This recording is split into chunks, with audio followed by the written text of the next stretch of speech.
I'm gonna start here and then we'll go do the video. So this is your drive shaft. We do not have a used one. So if you want us to get it, it's gonna be something I have to get down local shop here, and it ain't cheap, so which is a bummer. Or you can see the spline there, okay? And it should move in and out. This it's called a slip yoke. It literally is designed to do that, and that's kind of why it looks like a shock here. I mean, we heated this as much as they possibly can, and there's absolutely nothing there. So I don't have it up in the air, or I'd show you, although I think you probably understand what I was talking about. There's no way to get this thing back in there. Even if you did, you'd be nuts to do it, because, and the reason you can't get it back in there, again, because you need it to, you need to squish the thing to compress it and then kind of bring it out to where it needs to be.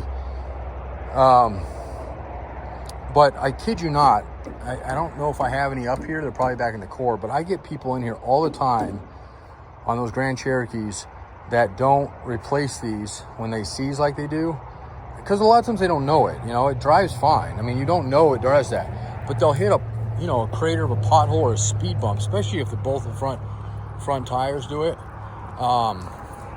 And it does. It literally takes that drive shaft and just pushes it right on through. It's only an aluminum case that those. Oh, he's going to bring it down here. The aluminum case that those transfer cases are. They're not like cast iron or anything like that. So so really, I mean, that's made to do what it did. It's made to fail in a way like that. I mean, it sucks that slip yoke went bad, because it's normally the viscous joint that goes bad in them.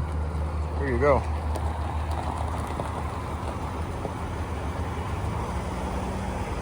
Sounds great.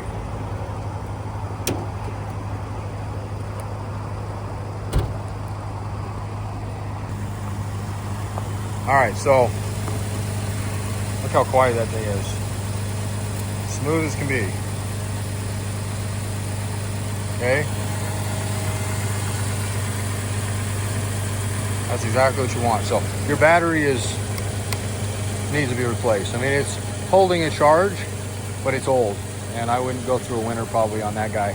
And who knows? It might get more out of them, but it looks like an old battery. I don't see the date on it. Jerry just thought it probably needed to be replaced. So new, well, not new, used, but we happen to have a really good shape radiator and the fan.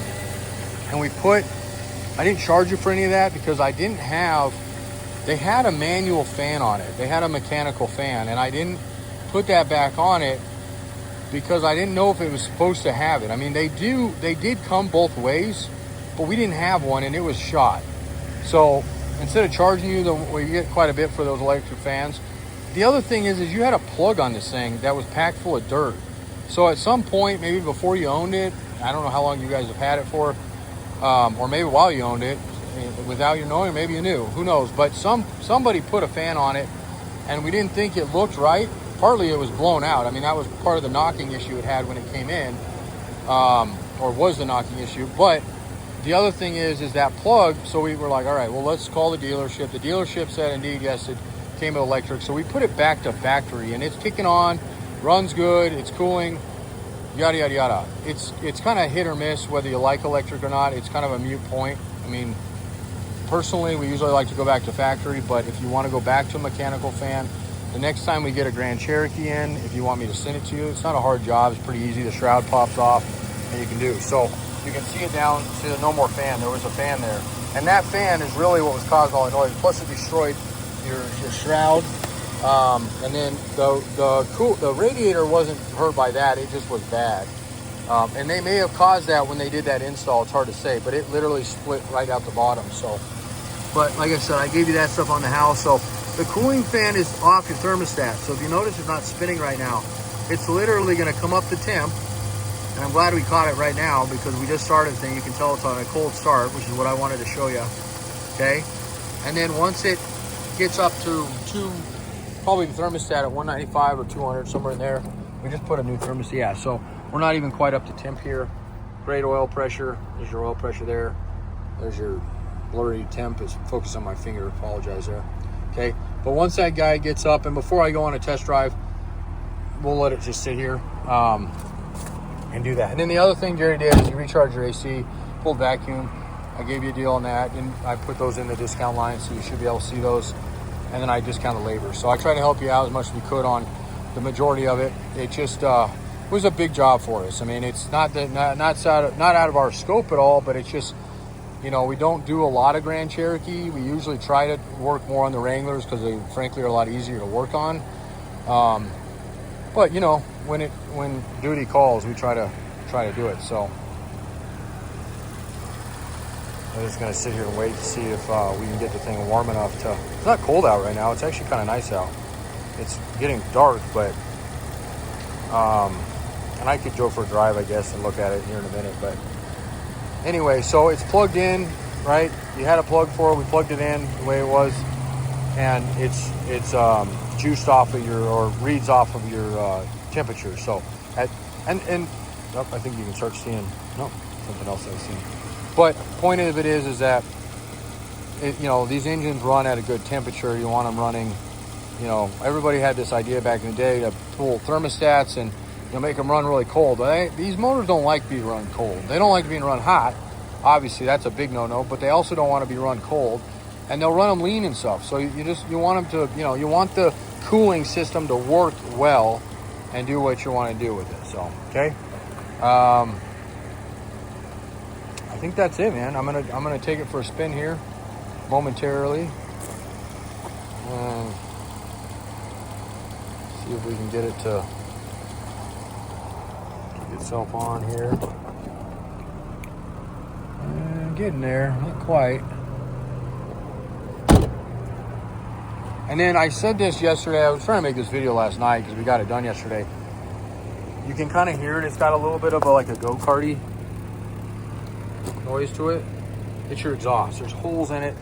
When the original guys did the motor install, they just whacked it off, the exhaust, which I probably would have too, to be honest with you, because the exhaust is in pretty bad shape. But who cares? The only thing is, if you get a fumes up in there, you got holes. There's a couple holes in this thing, so maybe something you care about.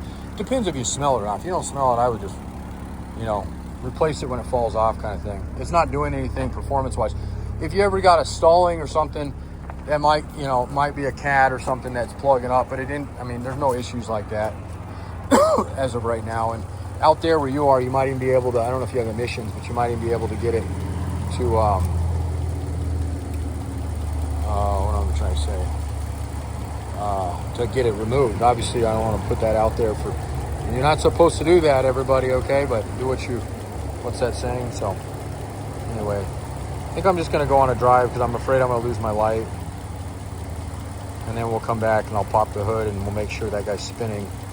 I will tell you this though, this motor, as you probably know, if it doesn't have a fan on it, regardless of the type of fan, doesn't have a fan on it, it will get hot very quickly. There is not amount of forced air you can get through these things. You got to have a fan. And the CFM on an electric fan, this pulls a lot more. It doesn't wane down on fuel mileage. I mean, I know why they did them, you know. Now, sometimes I like just having old school stuff, and maybe that's why somebody did that on there. They're provisioned both ways. You can see the thread on the end of your pulley here, okay? But, you know, I wouldn't run bolts. It was like, well, we can put bolts on there, and I don't think that would work well. I think what it would cause is a weird, it'd break the velocity somehow on it, so I would just do one or the other. Again, if you decide, hey, I want to go back to a mechanical fan, just for peace of mind or not having something electronic on it, I'll put you down and I'll just have to send that stuff to you and you can go back to that, what you had on it. Again, I want you to think that it's something that it was on it originally, but I also don't want you to think it's something that, hey, what am I missing here? Because it does not have the original. There was just no way to use yours. And I can get a fan clutch for you and I can get a fan. Those are actually easy, but what I don't have is the right shroud for you, for the thing. And you know, Jerry thought maybe we can make an electric one work, but I think you're just going to end up with noise problems on it. So I don't want to go back down that road with you. I want a nice quiet motor. So, I mean, the good news is running cool. That's nice, you know. Fan not kicking on. I would like it to be kicking on by now, but we're almost there. Not quite. So 210 is right where this thing. Now, I will say this, and Actually, let's go for a drive. Hopefully, we can just hear, because a lot of times when these fans kick on, you can hear them. See, you can really hear the exhaust there. Okay, so looking at your gauges, nice clean idle, that's what you want. Great oil pressure. Can't show you my finger, but you know where it is, over that corner. And then your coolant, there's that there. And right, you know, we're probably about 205, maybe, give or take. I mean, these gauges are so hard to interpret. It could be that 190. That truck, I have a digital gauge and I have a manual gauge on it, and it'll tell me I'm at 200. I'm only at 160, so just something to think about on them. But I know that was an initial thing that happened. So, okay, so I just put it in gear. The tranny obviously is fresh on it, so.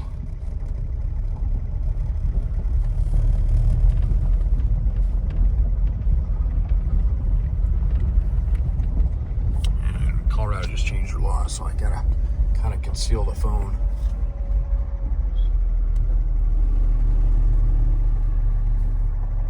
And you just texted me, so I don't really need to see the video. I appreciate that and the trust there, but I insist on it. I will be done with this just shortly, and we don't even have to wait for the full upload. I'll call you before that, but I would like to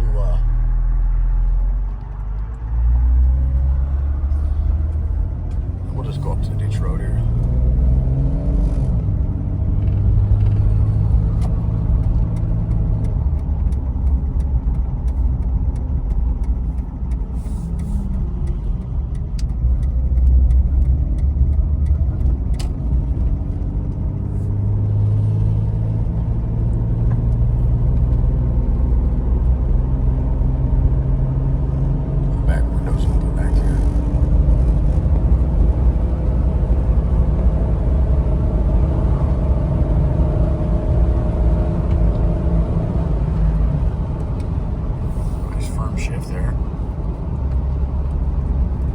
Fresh transmissions, because they actually hold their shifts better. I always tell a weak tranny because it always wants to shift right off the line.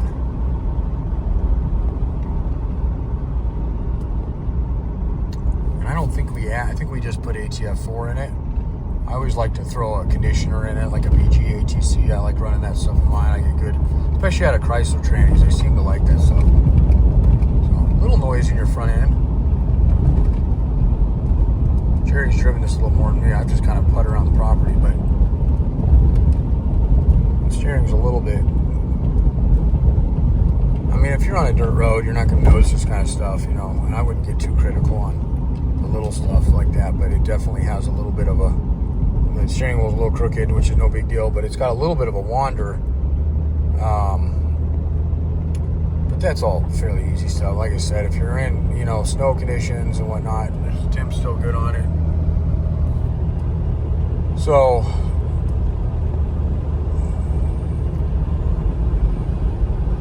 I'll go for a little bit of a drive just because, you know, it's going way back to you. I mean, that's the big thing with this video and anything else.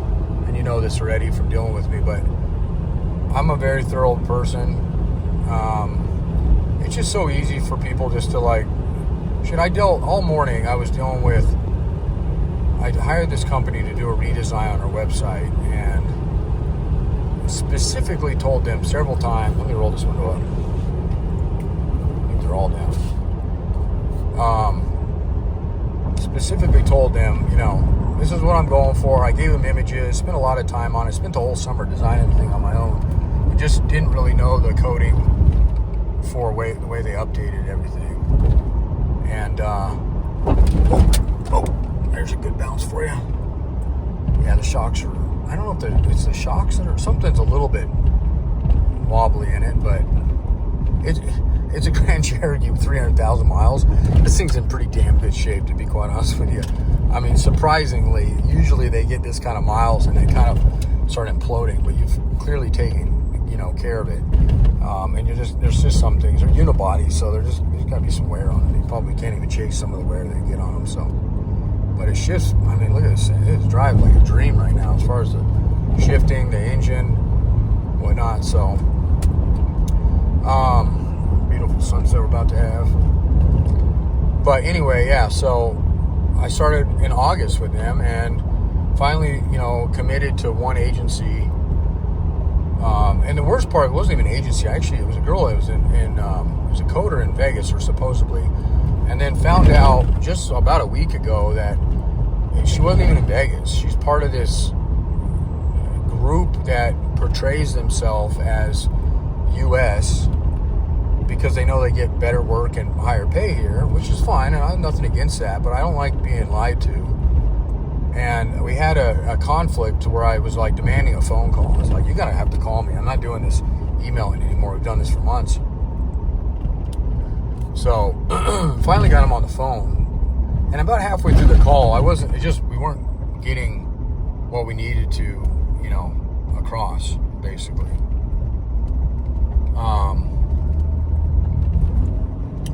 So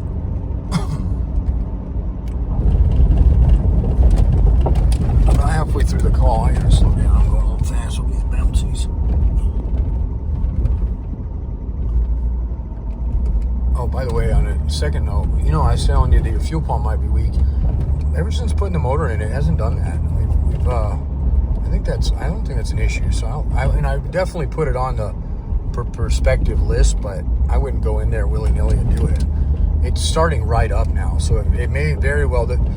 Hey, look, I don't want to beat up on that shop as much because I know it's sore for you anyway, but they had more wrong bolts and every other.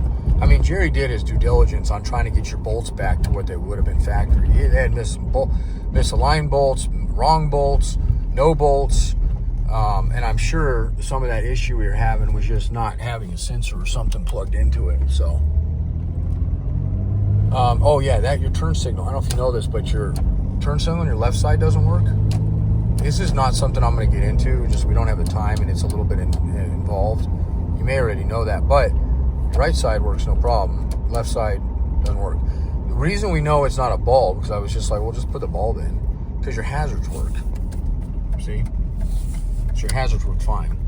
And what usually causes that is a canceller switch, which is inside the steering column.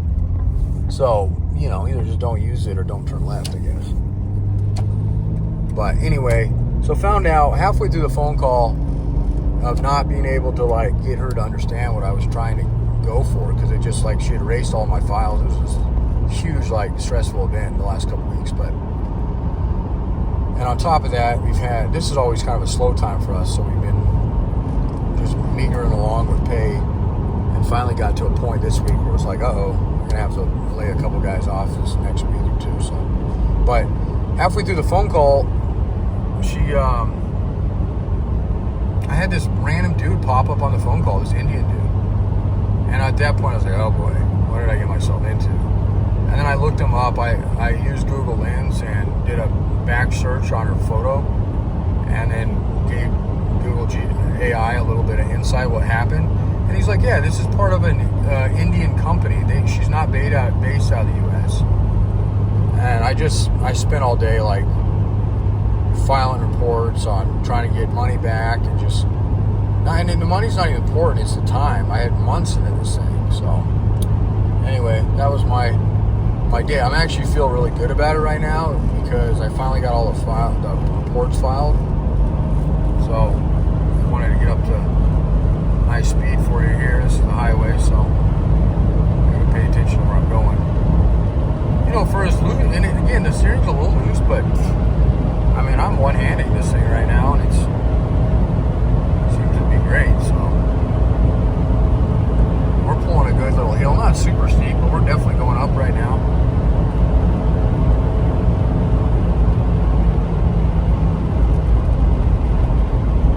Look at that temp, man. You couldn't ask for a better temp. So personally, I would leave the fan alone. I think he's got it to where it needs to be. And heck, that might have been what caused the issue. I mean, if it didn't have that fan in it before and it had a mechanical one and nothing was plugged in there, it clearly wasn't because there's dirt packed in the plug. You might have been getting a weird engine light, which would get, like I said, it would give it a weird, it could be running it lean, doing some weird things to it, and ultimately could have been what caused the issue. So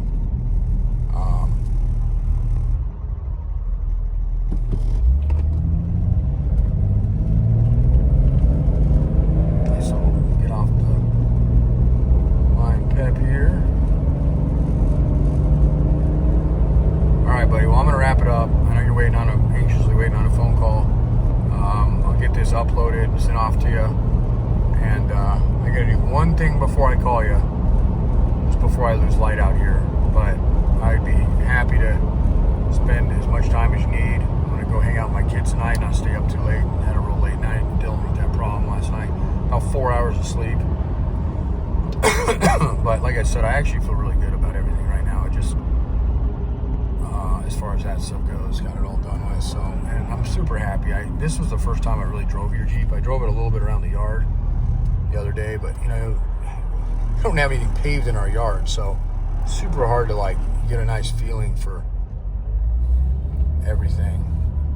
I think I don't know if it's you or your wife drives this, but whoever does is in good hands with it. It should last you a long time, which I know is the goal of everything. So, and your battery, it doesn't indicate it's bad. I mean, it doesn't show anything on it, but just it's getting up there in age, so might keep an eye on that. So, okay, all right.